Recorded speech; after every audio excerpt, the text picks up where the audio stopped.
once again, everybody. This is the Mad Professor from the Two Cigars and a Blunt podcast. Fridays, 8 Eastern, 7 Central, followed by the Ashed Out After Show, which normally comes about 10-15 minutes afterward. And the Better Than Sex Sports podcast, which we do Wednesdays, 7 Eastern, 6 Central. Let's jump right into this. Raise your hand if you thought the robber baron class was going to do anything to help average Americans. No? No raised hands? Okay. Trump voters, tell me, what did you think was going to happen when you voted in the robber baron class, or voted in the man who wants to be the leader of the robber baron class, but is now the vice president of the United States, because clearly Elon Musk is the president, the unelected president, foreign-born unelected president, which goes against the Constitution. But we'll not talk about that. Because as he did most of his first term, this man is Trump is trying to govern by way of executive orders, seeing as how even with, the whole of Congress, they have the quad, if you will. They have the Supreme Court, they have the House of Representatives, they have the Senate and the presidency, and they've still not passed a damn bill. Not one. There's not even been a bill that's come up to be debated upon yet. But again, he's ruling by almost exclusively by executive order. But answer me this question. How is an executive order that cuts funding to schools that have COVID mandates, which no school in the U.S. has, not one, helps lower your gas prices or your grocery prices? I can't think of a way that happens. Tell me how an executive order attempting to rename the Gulf of Mexico, lowering prices at the register. It's not happening? That's funny. I could have sworn that, day one, he was going to solve all of this. Okay. I get it. I know. Explain to me how a contract for Elon Musk's Tesla company to buy $400 million in Cybertrucks for the U.S. government, the State Department. And then when they get caught on this, they change the wording to say electric armored vehicles. How does that save you money at the gas pump or in the grocery aisles? I looked up ways that it could, and I didn't find one. Okay. The party of security, of everything secure and lawfulness. Tell me, how is cutting staff at the Department of Homeland Security going to make you safe? And then again, lower gas prices and the price of your groceries. And then dismantling or attempting to dismantle the Consumer Financial Protection Bureau, which made sure that people like me and you got money back from, financial transactions that proved to be fraudulent with a lot of companies like payday loan companies, subscription services. Explain to me how doing any of that saves you money at the gas pump or inside of the store, lowers your grocery bill. I can't think of another way. And then the thing of it is, those aren't the only departments he's trying to cut staff at. Those are just the big ones. I think the biggest one is at the National Institute of Health, if that's the right department, where he's cutting 5,200 people and another 3,000 at the CDC.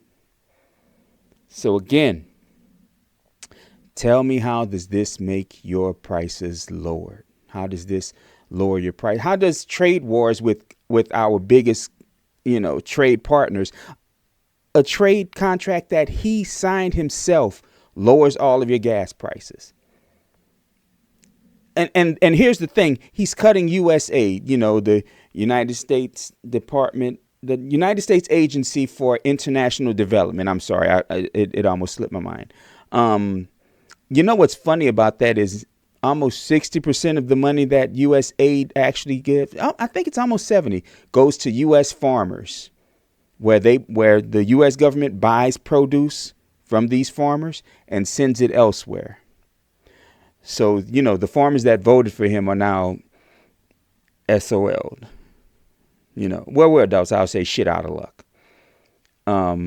Mass deportations. The people that actually picked those, that would pick that produce, since they're being deported, who else is going to do it? Because the stupid thing about this man is, and I'm talking about the Vice President Donald Trump this time, the stupid thing about this man is his tariff wars and trade wars that he's trying to start only will affect us, because you name me one company that this is going to affect, that they're going to absorb the costs for these tariffs. I mean, there are a couple, but not many. Not stuff that people would buy as an everyday item. Those aren't the companies that's doing it. What's funny, and I got sidetracked, I'm sorry, but the mass deportations, the reason that it was immigrants that would pick produce, the reason that companies went out of the country to have stuff built is because they didn't want to have to pay Americans the price of a fair wage to do those things. So who the hell are those companies going to pay to build shit now? The price of your iPhone is going to shoot up dramatically during the next series that comes out while this man is vice president. Price of your produce is going to shoot way up. And I love how he said, it's going to hurt temporarily. No, it's going to hurt forever. Because the thing of it is, all of these people that's within the robber baron class that owns the companies that gave him money to get him elected, they are fighting to not raise wages. They don't want to raise wages, but then they're going to cut stuff like SNAP benefits, Medicare, Medicaid. So they're going to be all right. All of these guys and gals have money out the ass.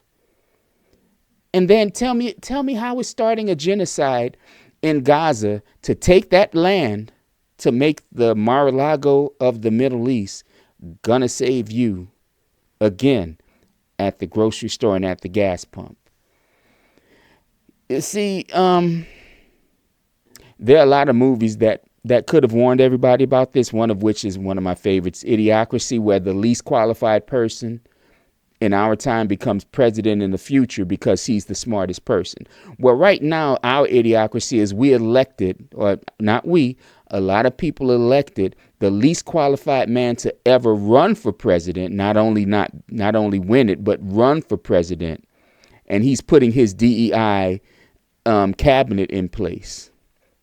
The robber barons who made their billions by the sweat of their brow. From the bottom up. They're the ones ruling the country now and setting this country on a path that I'm not even sure the next six Democrat presidents would be able to fix. I hope I'm just being hyperbolic there and not right about it, but it's hard to tell. It really is. So, this is something we have to talk about.